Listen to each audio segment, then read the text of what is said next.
let's look at the King of the Deep deck. Currently, it's considered S tier by like Mobalytics and all that. It's a top 3 deck right now. And what the deck does is it tosses cards, it goes through your deck to get deep. Because you get deep, your sea monsters get super strong. You play Nautilus, and they all get 4 or less. So you can play these 4 to 8 mana cost cards to 0 to 4. And also you have Maokai that can just take away the whole person's deck except for 4 non-champion cards. So they're in a huge trouble because if you can't draw a card, you just automatically lose. Now I'm going to go scroll through this deck real quick. Okay, and before I start, this is what the curve looks like. Now, something to consider, your early game's really weak, so play slow. That's the first thing. Second thing about this deck is don't be afraid to toss cards. If you don't know what toss cards is, it's basically just throwing cards away from the top of your deck. Don't be scared to do it. Just do it. You will play those cards another game, but for right now, it's really important to get cards out of your deck to get deep and utilizing sea monsters to just run over their stuff. Because most of the time, they won't be able to deal with your stuff, your followers. So let's just look at this deck card by card. They're all 3s except for the last 2 cards, and we'll get into that. So first up, 2/1, you're only 1 mana, toss 3. Ideally you want this turn 1, but it's not the end of the world. The fact that he tosses 3 is huge, and until you're deep, or until you're deep, this card is good. When you get deep, the card's not so good. Don't play this if you're deep, because it won't hurt you. Thorn Toad, he tosses 2 and he heals 2, and he's also a pretty tanky frontline early on in the game. Really good card to set the game off right. This card, toss 3, lifesteal 3/2, really strong card. This is another card where it's like, yeah, play slow. You can't overheal over 20, so sometimes it's better to just take the attack and then lifesteal later, so you can just like stall the game as long as possible. Veil Hunters,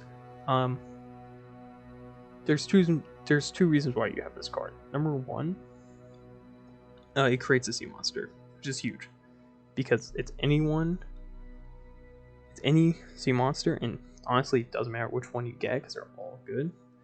Also, it's Challenger 4/1, so unless you kill it, you can kind of trade, which this deck wants to do because you want to get rid of their threats, because you want to stall the game as long as possible. And I'm going to say that over and over again because you want this for this deck, you want to hit late game and you just win. If you lose early, like, you're screwed. So that's why this card's really important, and that it's like really utilize this card well. Look at the depths, you get to draw 1, so you get closer to deep. Reduces all their cost by 1, so that's pretty good. It's also 3 mana, so you can use your whole spell pool on it, nothing more. That's always useful. Maokai, he just kind of naturally goes with it. He can toss, he can also play a sapling, and when he flips, he kind of just destroys the enemy's deck, so you put him on a time crunch, and that normally means you just win, because if they can't draw, they lose. So that's why he's really good. He also creates these guys, and that's always a nice thing because you're adding a expendable blocker, so it helps you stall out the game. Riptide, stun, so you can stop an attacker.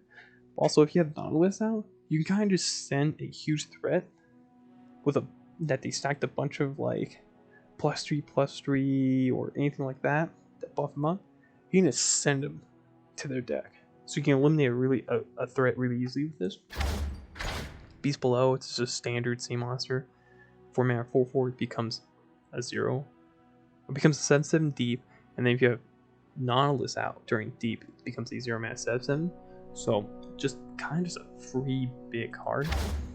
This line draws a card, and this card is really good because before you're deep, this helps you accelerate to deep.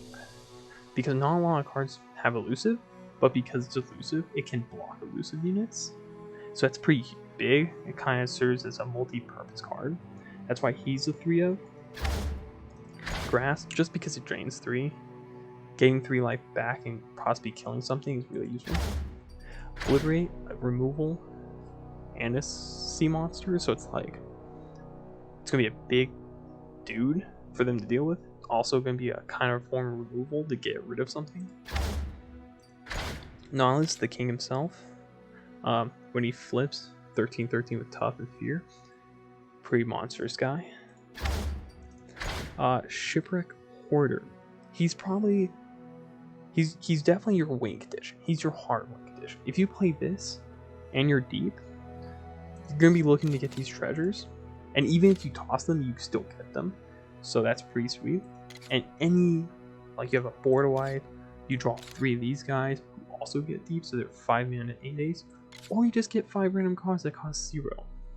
So, or 5 random cards and they cost 0. Like, you play this dude, he's a monster. And then Vengeance, there's only 2 because honestly, this is probably, the deck's already really expensive, and we don't want a very expensive removal when we have other ways to remove it, and you honestly want to be trading, and you have your people should be able to kill their people no problem anyways.